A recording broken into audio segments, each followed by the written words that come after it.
Brigar com meu marido na frente dos meus filhos é tão ruim assim? Olá, minha querida, tudo bem por aí? Seja muito bem-vinda a mais um vídeo desse canal. Se você ainda não me conhece, muito prazer, eu sou a Bela Mares, sou mãe da Rosa e do João, esposa do Luiz Gustavo, sou educadora parental e da primeira infância, terapeuta emocional e da família, e tem vídeo com uma apresentação mais aprofundada se você quiser me conhecer mais um pouquinho. Enfim, se achegue mais porque hoje o assunto é babado, confusão e gritaria. Briga do casal na frente da criança pode? Não pode? O que é exatamente uma briga? Como identificar essa linha tênue entre um desentendimento natural, uma conversa mais acolorada e uma briga que prejudica a harmonia do lar e o desenvolvimento saudável das crianças que moram, presenciam e sentem tudinho que acontece dentro de casa. Minha gente, antes de começar a juntar os paninhos e as linhas para a grande costura que a gente gosta de fazer, é preciso trazer para o centro dessa colcha uma sabedoria. Não existe relação sem conflito. Relacionar-se é sim viver o conflito vez ou outra. Uma relação saudável precisa ter espaço. Na verdade, ela precisa ser o espaço para cada parte envolvida poder se mexer, abrir braços, pernas, boca e principalmente o coração, sempre que for preciso. Questionamentos, discordâncias, emoções intensas, tudo isso precisa ser autorizado nas relações. E quanto mais convivência, quanto mais intimidade entre as partes, mais tudo isso que acabei de falar vai acontecer.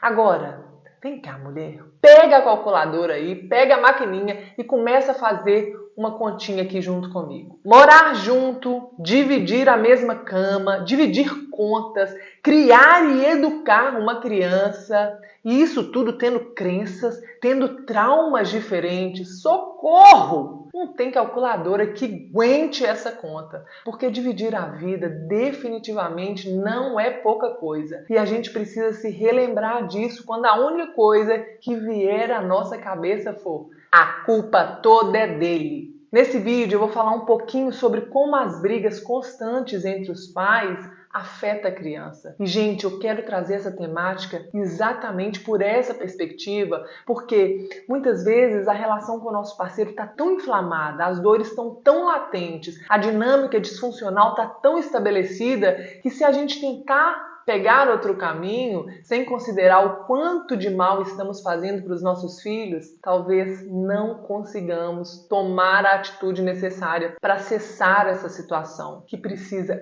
urgentemente acabar. Porque ela precisa, viu? E de quais situações eu tô falando aqui, mulher? Brigas praticamente diárias com seu companheiro sem respeitar os filhos. Discussões na frente dele sem medir o conteúdo que está sendo falado, o que está sendo feito. Ou então, muitas vezes eu vejo isso, né? A mulher se queixar do companheiro com seu filho. Ele é seu companheiro, mas você está se queixando dele com o pai dele. E essa criança é metade você e metade o pai dela. E quando você fala mal do pai, ou pode ser o contrário, vice-versa, quando o pai fala mal de você, o que acontece? A sua criança ela não começa a sentir raiva do pai, e se for o contrário da mãe, não. Ela começa a desgostar ou então duvidar de uma das metades dela própria. E isso, minha querida, isso é muito triste de acontecer. Eu quero deixar claro aqui que eu não estou falando de desentendimentos naturais que sim são construtivos quando cuidados da forma adequada. Eu discordo de você e coloco o meu ponto de vista, defendo a minha opinião e muitas vezes de forma mais intensa sim, porque aqui ninguém é robô. Então sim,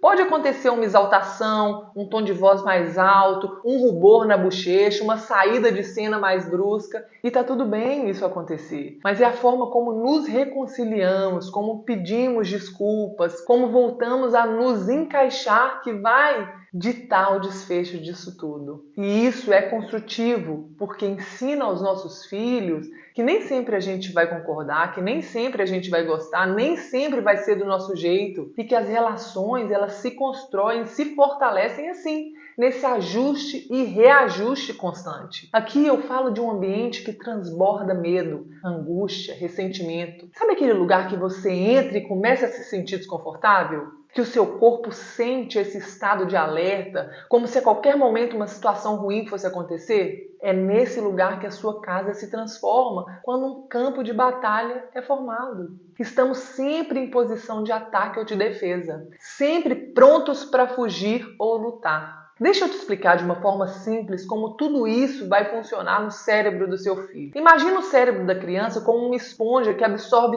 tudo ao seu redor. Quando os pais brigam, sinais de perigo são enviados para o cérebro desse filho que está presenciando essa situação. Quando há brigas frequentes, o cérebro da criança entra em um estado de alerta constante, o que é chamado de modo de sobrevivência. Isso significa que a criança está sempre preparada para lidar com uma possível situação de perigo. E nesse estado, mulher, o cérebro libera substâncias químicas do estresse, como por exemplo o cortisol. Cortisol em excesso afeta negativamente o funcionamento do cérebro, dificulta a capacidade da criança de se concentrar, de aprender, de lidar com as emoções de forma saudável. Além disso, o cérebro da criança aprende padrões comportamentais com base no que ela observa dentro de casa. Se os pais estão constantemente brigando e não resolvem os conflitos de maneira saudável, a criança aprende a replicar esse comportamento em suas próprias interações sociais do presente. Agora, olhe isso nos seus relacionamentos futuros, nos seus relacionamentos amorosos futuros. Gente, isso é grave. Está totalmente sobre a nossa responsabilidade. Preste atenção, mulher, porque através dessa sacudida, que é a intenção desse vídeo,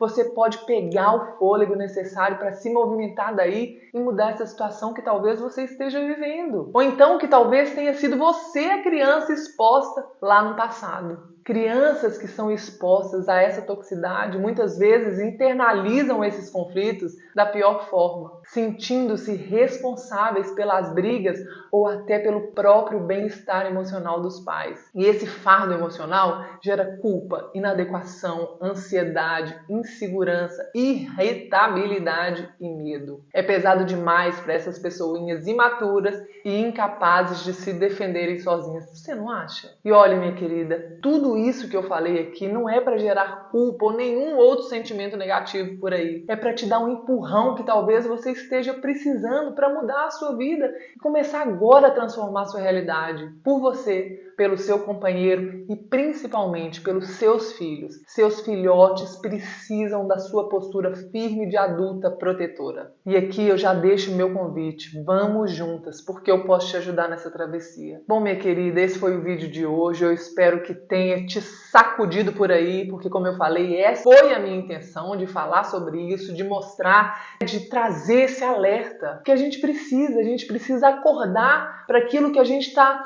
nos expondo, mas expondo as nossas crianças, porque a infância passa rápido e deixa marcas. A infância não é um solo que a gente só pisa na infância. A gente caminha a vida inteira. E é sobre isso. É sobre isso a minha busca, é sobre isso o meu servir. Se esse vídeo foi bom para você, se mexeu com alguma coisa aí dentro necessária, encaminhe ele para outras famílias, para outras mulheres, para outros homens. Vamos disseminar essa sabedoria e vamos transformar agora, não só a nossa realidade, mas a realidade familiar, a realidade das nossas crianças. Fica com Deus, um grande beijo e eu te espero no próximo vídeo.